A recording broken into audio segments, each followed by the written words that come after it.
Juanita from Between the Lines, More Than a Bookstore, and today is the first anniversary of the day that we opened the shop.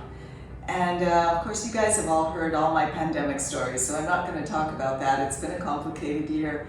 What I would rather do is take you a little bit back in time and tell you about the backstory of how I came to open my bookstore in this beautiful location.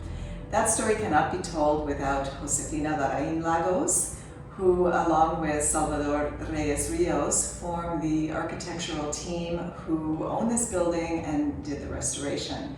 They had a vision about what they wanted to achieve here, and Josefina is with us today, and she's going to tell you the backstory about Plaza Carmesí.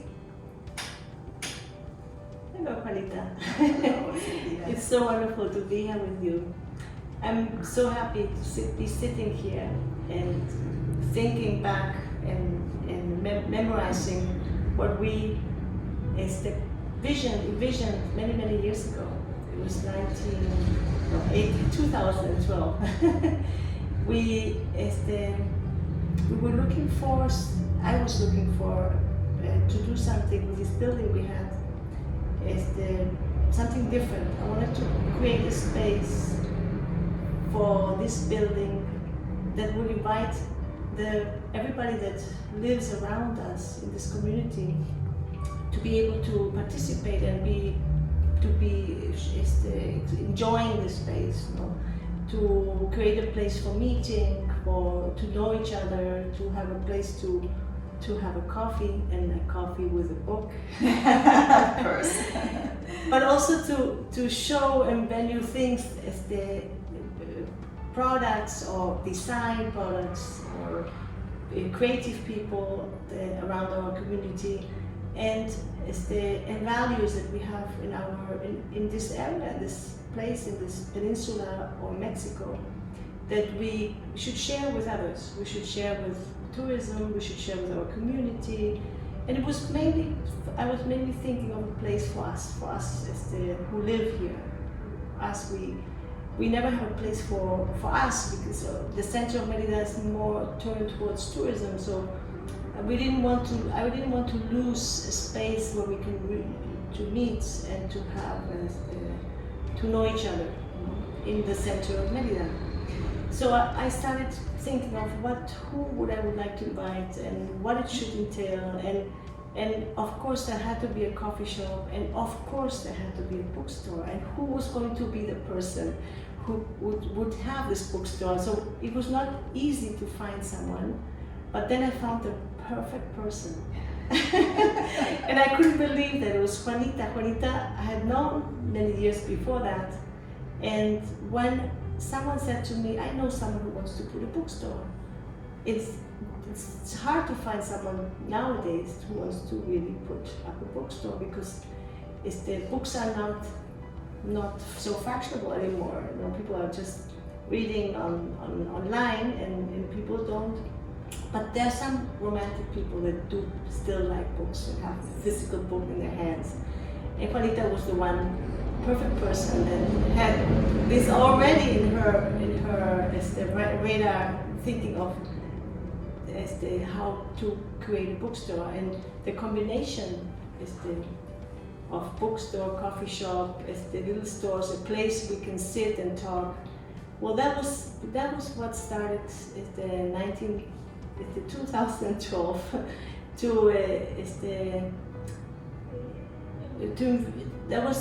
that deal was started in 2012, and I called on people and found, I think, the perfect people to start this project 8 years later. Yes, that's right. Yes, and it was very serendipitous how we came together. I already knew Josefina because she and her husband are architects. My husband is an architect, and we had met a few times prior to that. But in 2012, in March of 2012 actually, it was a mutual friend who mentioned this project, and that Josefina was thinking of doing this renovation to this old building, and was hoping to have a bookstore. So we got together and we talked, and I was definitely in. There were some hurdles. I was not financially ready to jump into a project like that, but I did the math anyway. I even hired a person to help me make my business plan, someone who specializes in retail management. And Josefina was all ready to go too, but she wasn't ready to do the renovation yet, and there were hurdles with the permits and things like that. So we had this connection, and we were ready emotionally, and we were ready spiritually and with a vision, but some of the practicalities were not ready yet. And now in hindsight, when I look back, if I opened this bookstore 6, 7, 8 years ago instead of now, instead of 1 year ago, I'm not sure that it would have been as successful for a couple of reasons. Number one, the downtown community and the Santa Lucia area were not stars yet in terms of tourism. And number two, bookstores were still finding their way through the competition. So they hadn't found their stride yet, and they hadn't reached their strength in numbers and the community support that we know now that bookstores have, independent bookstores have, wasn't happening in 2012. So the time went by, and Josefina and I would get together every couple years and talk about it again and renew our commitment to work together, and yet neither of us were still ready physically or financially or construction-wise or anything. And then all of a sudden in 2019, we bumped into each other at a piano recital. And the stars were falling into place for me, aligning, and everything was happening for Josefina. The construction was underway, and we had a target date of being able to open at the beginning of the year.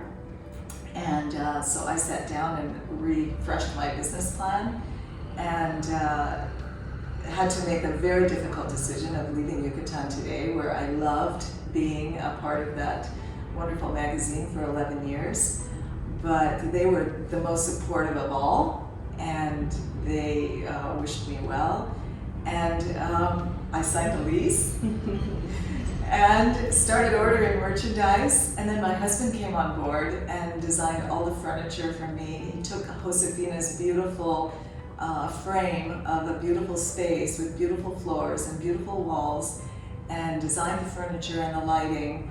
Every square inch of this shop has beauty and purpose, and I feel his energy and his passion for my project every moment that I'm here. And I feel Josefina's too, and we are not only colleagues but friends, and the other people who make up our plaza are also part of this very special, warm and supportive group of small businesses, local independent businesses. And so that's the behind the scenes story. Finally opened the doors on March the 4th last year, and as you all know, closed them on the 20th, 16 days later. And the rest of it is history that you all know about doing home deliveries and reopening in June, and all of you out there, my customers who are loyal and supportive, have kept the business going, and here we are 1 year later, and everything is doing very well. Thank you, Josefina, for making this such a beautiful place and for being such a wonderful partner. And thank you for being part of it. I think we all here in this community have given the best of us, each one what is their strength and ability, and I think that has made this place even greater. Yes. Without you, without every one of the group, this place would not be what it is. It is. It's very magical. Yes. It's Thank great. you, Josefina. Thank you to all of you out there who love Plaza Carmesí and